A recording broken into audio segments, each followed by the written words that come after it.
Good afternoon, everybody. It's a pleasure to have this opportunity to interact with you virtually. I've prepared a few slides that I'd like to go through, but I'd mostly just love to interact in a discussion. The topic I've chosen to focus on is how we use plant growth regulators near harvest to try to improve orchard performance and storage performance. To begin with, I want to just review the 2020 growing season and talk about some of the factors that will influence our decisions about PGRs this August. We had a very early green tip date, not the earliest ever, but it was in March for the Hudson Valley, mid-March actually, and late March, early April for Western New York and Northern New York.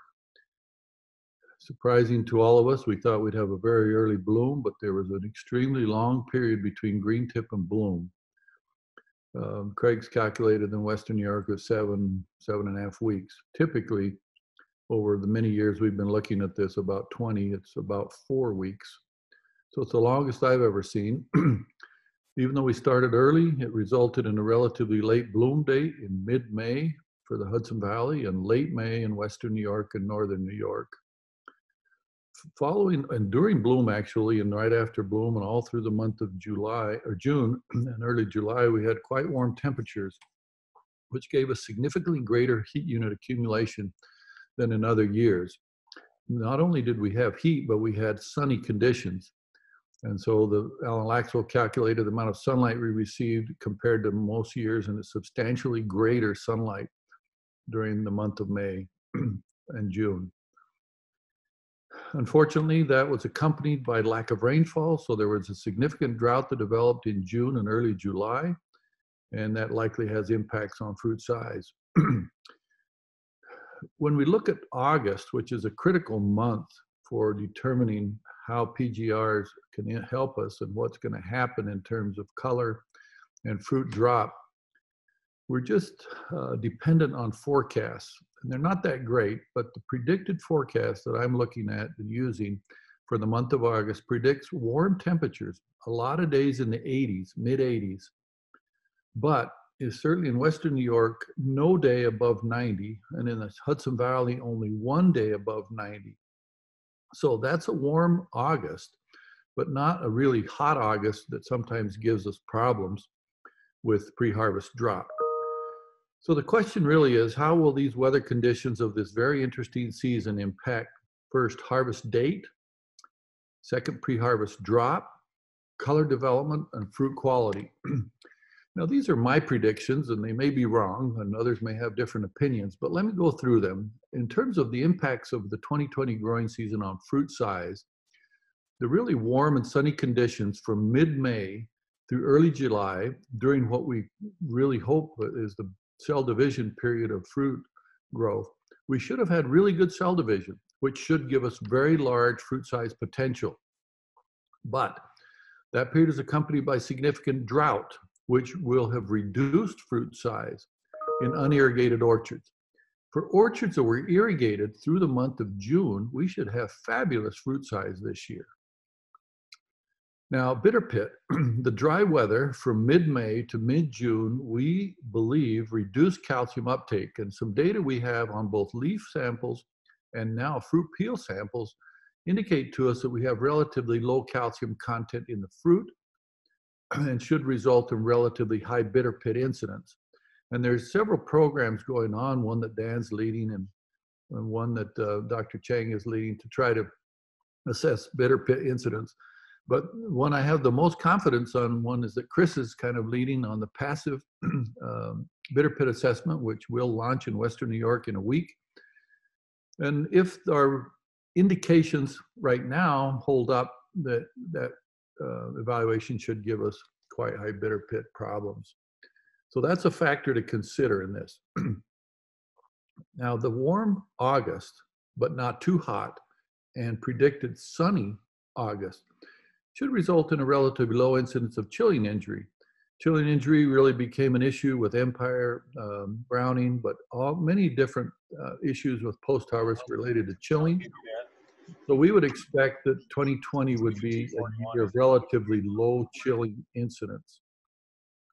Now, how do all those things affect harvest date? There's two counter balancing issues going on. The relatively late bloom, and for Western New York and New York of late May, should result in a delay of harvest of 3 to 5 days compared to a normal year. But the really warm temperatures of June with greater numbers of heat units, and Craig has calculated we're way ahead of heat units, certainly in Western New York, should advance harvest by 3 to 5 days compared to the historical average. Since those two things are counterbalancing, I'm expecting that the harvest will be close to the historical average date. Now, the last year, 2019, in Western New York and the Champlain was a late harvest. So we probably will be earlier, a few days earlier than 2019, but I think it will be close to the historical average date. For Western New York, Craig has calculated using the Blandpeed model for an average harvest date, CA cutoff date for McIntosh of September 24th. Mike Baisdow has calculated that for the Champlain Valley at September 22nd. And that should give us a harvest date somewhere around September 14 to 16 to start for Max. Dan Donahue's estimated that it might be September 6th for the Hudson Valley. All of those forecasts, I think, depend a lot on what happens in August, which we don't know yet. Now, August temperatures really have a big influence on pre-harvest drop, more than any other factor. The warm predicted August should result in significant pre-harvest drop, but since there's no days in the 90s, and certainly no days above 95, it will not be an intense drop year, in my opinion. So I think it will be controllable with our standard sort of retain or Harvesta treatments this year. Now, how will all those factors affect color development? Color development also is very dependent on August temperatures and early September temperatures. Now, if we have a relatively warm August in the 80s, it will delay color development for the earliest sites. However, the temperatures of very early September will be the determining factor, and nighttime temperatures are predicted to be relatively low. So like warm days and cool nights, it's kind of what they have out west, and it may turn out to be a relatively good coloring year. But that really depends on what the temperatures turn out to be in September. If I had time, I would pause there and let other people comment, but I'll just keep going and people can comment at the end. Now, there are four principal uses of PGRs near harvest. First is to control pre-harvest drop, but equally important, I think, is to manipulate harvest date, especially for farms who have a large percentage of a single variety. In the Champlain, that would be Max. In some places in Western New York, that would be the combination of Gala and Honeycrisp. And the need to spread out the harvest is another essential part of the use of PGRs. Third is to control fruit quality, particularly cracking, greasiness. And for late varieties in the processing industry of Wayne County, is to control internal flesh pigmentation of Ida Red and Romes. And then lastly, we use PGRs to enhance red color development. Let me start with the pre-harvest drop and harvest date manipulation part of this. There are three materials that are approved for pre-harvest drop control in apples: NAA, Retain, and Harvesta. Now, NAA really provides modest drop control, and the negative effects of NAA on stimulating ethylene production and fruit ripening lead us to really not recommend NAA alone as a pre-harvest drop control anymore. We recommend against it, even though it's still legal and many people have years of experience with it. Retain is an ethylene production blocking chemical that reduces pre-harvest drop. It also has secondary effects of reducing cracking and greasiness, but its main negative effect is it reduces red color development or delays it by about a week. Now, many years of work we did from about 2006 or 7 to 2014 showed that when we combine Retain with NAA, the two products work synergistically to both reduce drop, but also to work better than either product alone. And the Retain suppresses this negative effect of NAA of stimulating ethylene production. Thirdly, Harvesta is a wonderful addition to this mix that inhibits the action of ethylene, not the production of ethylene, and reduces fruit drop. But it also, like Retain, reduces red color development. Now, because they have different modes of action, each chemical has a different timing of application for optimal performance. Now, in recent years, there's been about what I think are 4 kind of trends that happen in the industry with the use of these products to control pre-harvest drop. The first trend is to apply Retain closer to harvest. The initial label allowed only 4 weeks before harvest, then it was modified to 2 to 4, and now the label allows even 1 week before harvest. When we were focused on Macintosh, the focus was really on getting that Retain on before any ethylene started, and that required at least 3 weeks and maybe 4 weeks before harvest. But with the reduction of the importance of Macintosh in our industry and the greater and greater importance of Gala and Honeycrisp, the focus has been on moving that Retain application closer to harvest so that we can minimize the negative effects of Retain on red color development.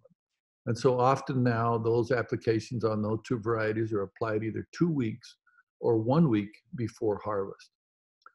The second trend has been to combine Retain and NAA because of our work showing that Retain combined with NAA has better drop control than either chemical alone, especially in hot years. Now, I'm not expecting 2020 to be a really hot year with intense drop, but still that combination I think gives fabulous drop control. The third trend has been the much greater use of Harvesta in our industry, and the number of acres that receive Harvesta has gone up dramatically as they've moved away from a non-oil-based formulation and have developed sprayer kits that grower sprayers to improve the consistency of response. There were a number of years where it worked some places and not worked other places, and some growers got frustrated with that. But the more recent efforts by AgroFresh have resulted in a much more consistent result, leading to much greater use of Harvesta. A fourth sort of newish trend is to, in some cases, to apply Retain and Harvesta, with Retain going on a few weeks before harvest to stop that initial ethylene production and give us drop control early, but then Harvesta later to give this maximum delay in drop and delay of harvest. I'd like to sort of move now to some specific thoughts on the use of Retain for this year and in general. First, remember that Retain is applied, the earlier it's applied, the greater the negative effect it has on fruit color. So yes, you do get drop control, but you get a significant delay in fruit color development. The other negative effect is the sooner you apply Retain, the sooner it wears off. And in hot years, the plant metabolizes it. And sometimes you get a few extra days of harvest, but then they start dropping. On the other hand, waiting too long to apply Retain results in some ethylene production and some fruit drop before Retain can really act to suppress ethylene production. It takes about 7 days after the application of Retain to effectively suppress ethylene production. Thus, it's important in my mind to apply Retain at least 7 days before significant ethylene production starts. Well, that's hard to predict, but at least the fruit maturity program in Western New York that measures ethylene, Craig reports weekly on ethylene production on varieties. And if growers really follow that production and project forward, they can generally get this Retain on before, at least 7 days before some ethylene starts. Now, as we move Retain closer to harvest, this becomes a critical point, not waiting too long. Now, 3 specific varieties I'm going to mention are Macintosh. Our current recommendation for Macs are to apply the combination of Retain, 1 pouch, with NAA, 10 parts per million. Now, Valent did amend their label, 4 or 5 years ago to allow 2 pouches, and 2 pouches of Retain works great, especially in hot years. My preferred approach is to apply the first pouch of Retain with NAA, and then if it's really hot, come back with a second application with the same thing 2 weeks after the first application. We propose and we recommend, I guess, that the first application being 3 weeks before first harvest, not 4 weeks, 3 weeks. But in hot years, to apply that second application 2 weeks later, which would be 1 week before harvest, which is now allowed by the label. Now for this year, I did the calculations based upon Craig's estimate of when MAC harvest would be, and Mike's and Dan's. For Western New York and the Champlain Valley, which are about the same this year and predicted CA cutoff date somewhere between September 22nd and September 24th, if that's a CA cutoff date, we would expect harvest to start 7 to 10 days earlier. So that would be about September 14th for the first MAC harvest. If we apply retain an NA 3 weeks before that, that would be a relatively late August timing of August 24th. And that's what I want to emphasize. I think that that timing will be great and is what I suggest for this year. Now for the Hudson Valley, with Dan's estimate of the first MAC harvest on September 6th, if we go 3 weeks earlier than that, the suggested retain application date would be September 16th in the Hudson Valley. Again, combined with 10 parts per million of NAA. If the late August turned out to be really hot, which is not forecasted, but if that's the way it turned out, you'd come back with the second application of retain an NAA 2 weeks later, which would be about a week before harvest, and you'd get just absolutely fabulous drop control out of it. Secondly, let me comment on Gala. This is a variety that doesn't have tremendous drop problems, but there's so much of it in some farms we need to spread out the harvest. But it's very sensitive to retain, especially the older strains that are less well colored. And so we recommend never putting on a full rate on the older strains. We recommend a half pouch to the acre of retain. But on the newer strains, let's just use Buckeye as an example, a full pouch really doesn't show significant negative effects on color. It just colors so early and so intensely in our climate. So with that strain and others like it, we would suggest a full pouch per acre. We like to wait quite close to harvest, and typically 2 weeks before expected fruit harvest would be our suggested timing, which again will be a late August timing in Western New York and maybe a mid-August timing for the Hudson Valley. But even if it's not an extremely hot year, you can go even later and put on 1 week before harvest, and it has a very minimal impact on the first pick. So this is kind of a strategy that maybe Greg Clark will talk about a little later, which is kind of neat, of waiting just to the last minute to put this on Gala, so you can get your first pick off, but you still can control fruit cracking. Now, retain will permit Gala to stay on the tree an additional 3 weeks. And it seems to consolidate the maturity on the tree, especially when applied 2 weeks before harvest. So you can maybe pick most strains of their fairly decent coloring strains in 2, or in some cases even 1 picking. It also reduces fruit stem end cracking and greasiness. The last little point is that by delaying harvest date, fruit size will continue to increase by about 1% each day as harvest is delayed. In the little graph on the right, I show some data we developed like in 2014. And the slope of that line is about 1 gram per day. So if you delayed harvest 2 weeks from early September to the 21st of September, from 7th to the 21st, you'd gain about 14 grams. It's not quite a full box size, but it's getting close to a box size. If you delayed it 3 weeks, you'd increase a full box size in just fruit size improvement over that time.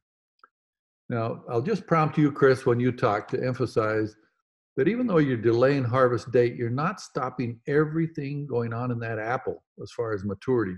And the consequences of 3 week delay or 4 week delay, even though the fruit don't drop and they still look good, on long-term storage has to be considered when making that decision. And I'll leave it to you to explain all that. Lastly, just let me comment on Honeycrisp. It's an odd variety. It's a low ethylene producing variety, but also has very uneven ripening on the tree. And in some years, it can have significant pre-harvest drop. I expect that this year we will have drop, but not excessive on Honeycrisp. With that variety, because it also responds very negatively to retain and also Harvesta on fruit color, we recommend a very low rate of only 1/3 of a pouch per acre of retain, applied either 2 weeks or 1 week before expected harvest. Now, I'm liking more and more this very close to harvest timing of only 1 week because it doesn't really have high ethylene production pre-harvest.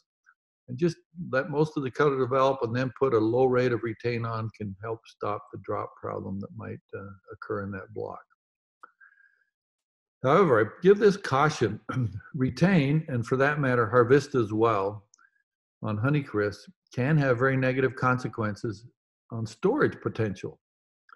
And so the decision on whether to use retain or Harvesta on Honeycrisp should only be made after an assessment of the risk of bitter pit development.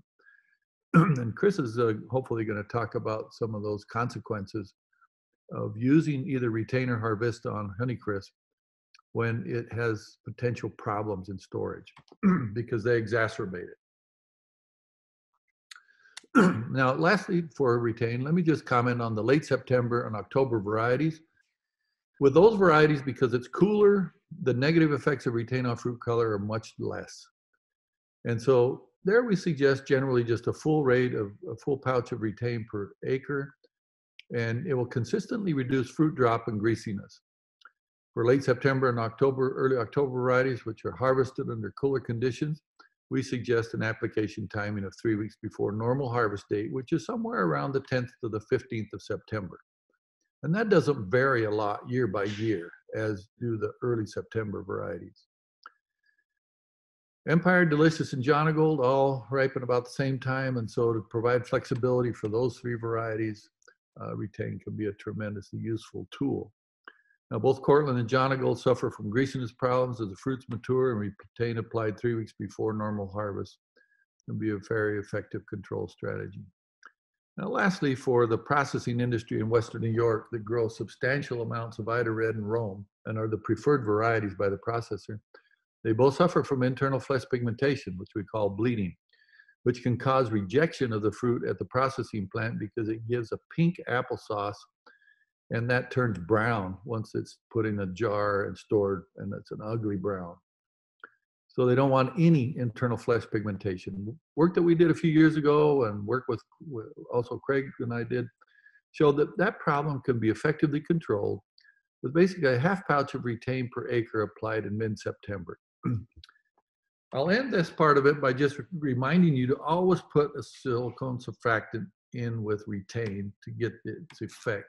If you don't, you get much lower effectiveness. Oh, just one slide on this internal flesh pigmentation. We tested lots of different things, but half rate was as good as full rate, and the best timing seemed to be about mid-September. Now, specific recommendations for the use of Harvesta.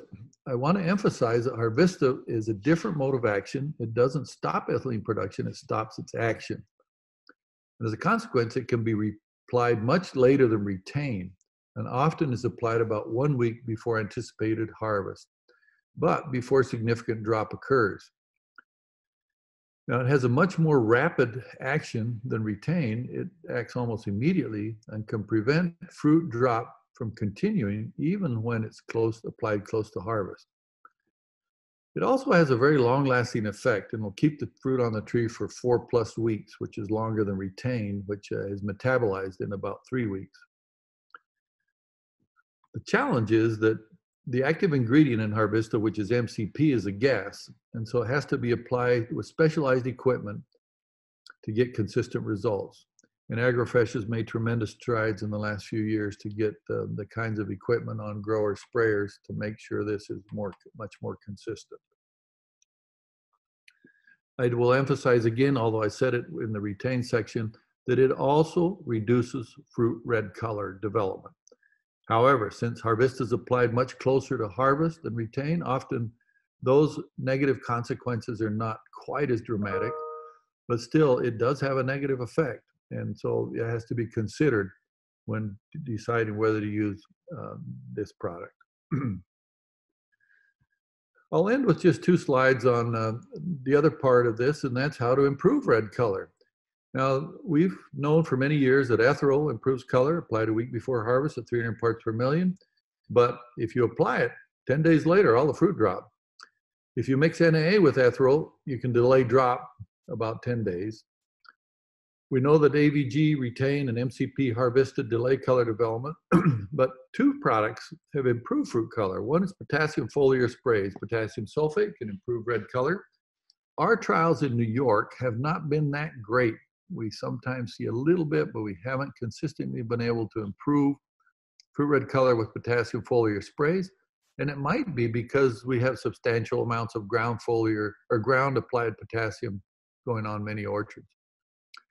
We have had pretty good success in recent years with a new plant growth regulator called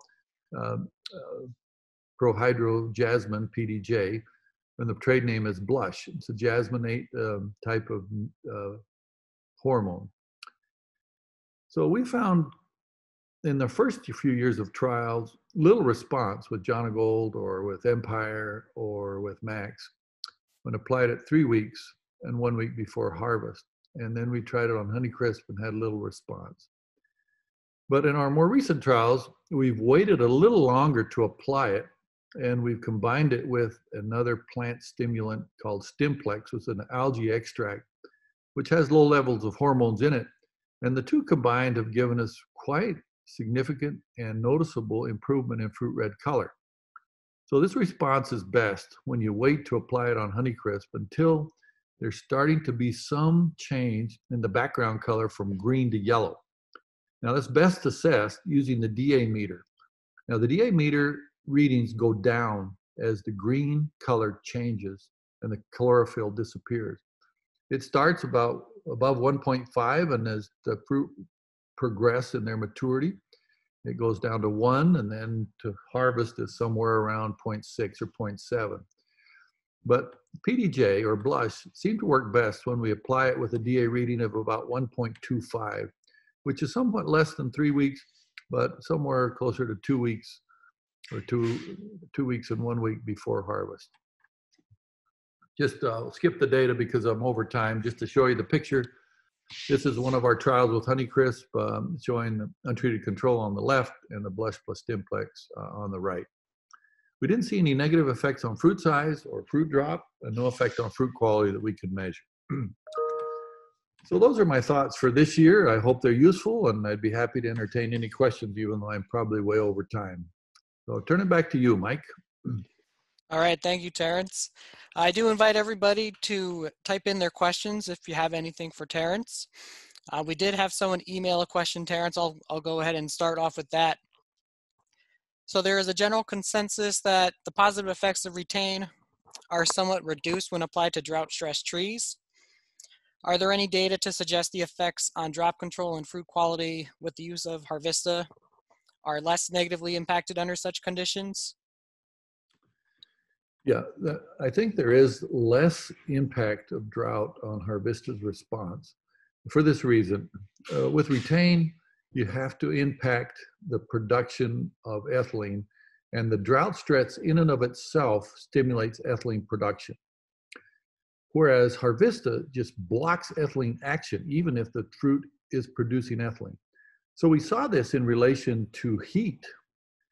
There were some years with heat, we just couldn't control drop on Macintosh with Retain alone.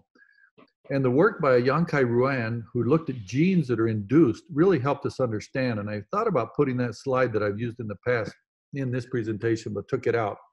But basically it shows that stress, whether it's heat or drought, stimulates some ethylene production genes to start producing ethylene. And even though you apply Retain, it controls ethylene in the flesh, it does not stop those abscission genes in the stem. Where you put NAA and Retain together, it stops those genes better. So if we have drought stress, I think that Retain and NAA combination will work much better than Retain alone. In contrast, Harvesta, even if ethylene is being produced, it will still limit drought because it blocks ethylene action.